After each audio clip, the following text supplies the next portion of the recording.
Chers amis, bonjour. Je suis donc là aujourd'hui, Sylvain Caron, kinésithérapeute, ostéopathe du sport, pour vous parler de notre système membraneux. Le système membraneux, qu'est-ce me direz-vous? Très peu de gens ont déjà entendu parler donc de ces termes de système membraneux, de système fascial. Les fascias, on connaît un petit peu plus. Les aponévroses, ça parlera peut-être un petit peu. C'est aponévrose fascia au système membraneux, c'est blanc bonnet et bonnet blanc, c'est la même chose.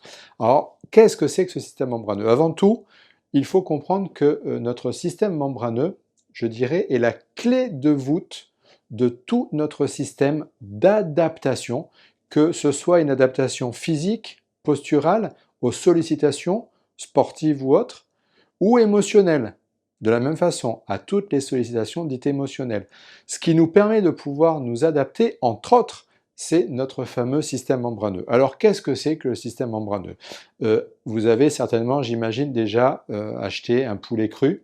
Imaginez un poulet cru, je retire la peau, et sous la peau, il y a une espèce de membrane translucide un petit peu, qui est très solide, qui n'est pas du tout extensible, qu'on ne peut pas étirer, et qu'on va être obligé d'arracher ou de couper. Cette membrane, c'est ce qu'on appelle le fascia, l'aponévrose, le système membraneux. Et bien, il faut savoir que notre corps est complètement tapissé de ce même système-là, sur différents étages, que ce soit superficiel, comme le poulet, moyen ou profond. Donc, quand on parle de système membraneux, que ce soit toutes ces fascias superficielles, moyennes ou profondes, c'est le même système membraneux qui a la même origine, qui est une origine méningée, plus particulièrement durmérienne, qui est la méninge la plus externe.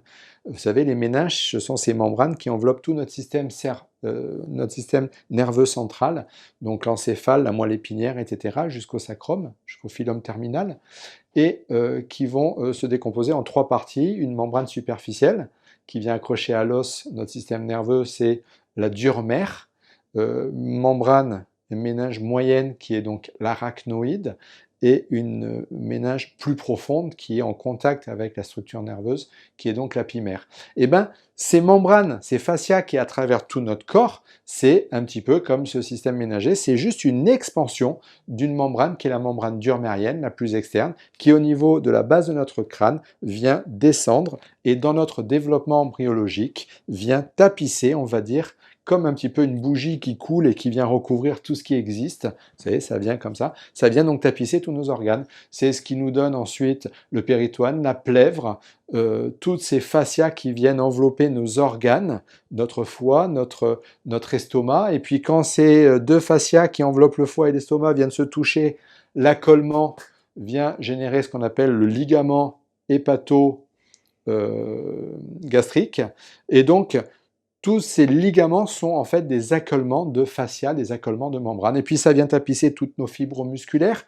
Et au bout de nos fibres musculaires, la réunification de toutes ces membranes qui tapissent les fibres musculaires viennent former le tendon. Enfin bref, tout notre corps est constitué donc de ces fascias qui viennent envelopper tout ce qui existe. Et ces fascias ne sont pas du tout extensibles, ne sont pas étirables, et nous allons avoir beaucoup de mal à pouvoir, on va dire, nous adapter si ces fascias sont impactés par la vie que nous avons.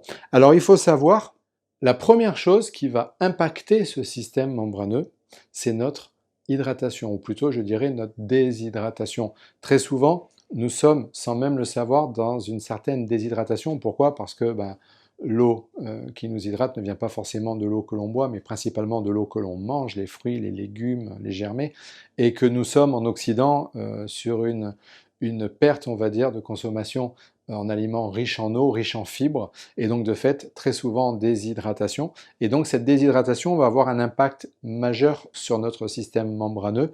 Pourquoi? Parce que ce système membraneux qui n'est pas étirable mais qui a une certaine souplesse va tout simplement se rigidifier, et donc notre capacité de pouvoir nous adapter aux contraintes émotionnelles, physiques, sportives de notre activité vont venir être réduites. Donc première chose, pensez à hydrater notamment au travers de votre alimentation. La deuxième chose qui peut impacter ce système membraneux et qui va l'impacter, c'est nos apports toxiniques. Très souvent, nous sommes dans une vie où nous apportons beaucoup trop de toxines dans notre corps.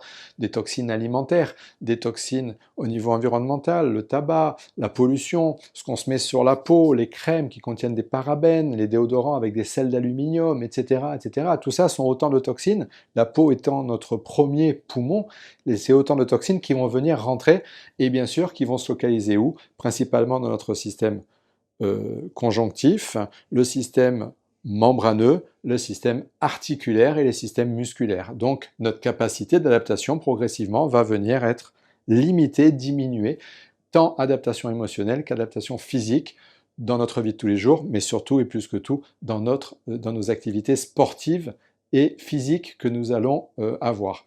La troisième chose qui vient impacter grandement cette, on va dire, souplesse, entre guillemets, membraneuse, du moins cette mobilité membraneuse, c'est tout simplement ce qu'on appelle les états d'acidose.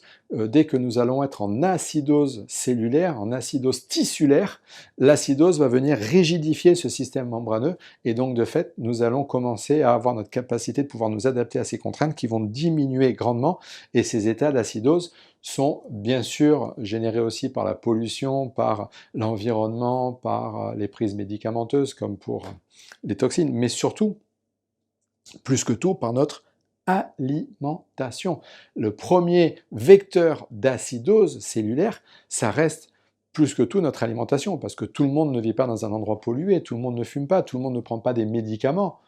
Mais par contre, il y a une chose que tout le monde fait, tout le monde mange. Et de fait, notre alimentation, de près, devient notre premier vecteur d'acidification au niveau cellulaire, tissulaire, et cette acidose va venir mettre une certaine rigidification au niveau de notre système membraneux qui va venir limiter notre capacité de pouvoir nous adapter à ces contraintes, de pouvoir performer dans notre activité sportive, de loisirs ou professionnelle, de pouvoir récupérer et tout simplement de pouvoir être mieux dans nos performances, dans notre plaisir, dans notre bien-être, dans notre vie de tous les jours ou dans notre vie sportive. Donc, prenez bien soin de votre système membraneux, mais pour pouvoir prendre soin de quelque chose, il faut déjà en avoir conscience, d'où la raison de cette capsule sur le système membraneux, clé de voûte de notre système d'adaptation. Prenez conscience de ce système membraneux, ayez conscience que votre hydratation, votre alimentation, au niveau des toxines, au niveau de l'acidose, va venir impacter votre système membraneux, va venir le rigidifier. Soyez dans la conscience de ce que c'est, ce système membraneux, d'où il vient. On ne peut changer que ce dont on a conscience, ne l'oubliez jamais, et prenez soin de votre système membraneux, parce que si vous prenez soin de votre système membraneux prendra soin de vous par la suite. Je vous souhaite une belle fin de journée dans cette conscientisation des mécanismes de votre corps, et puis belle fin de journée à vous, prenez soin de vous, et je vous dis à tout bientôt. Ciao, ciao.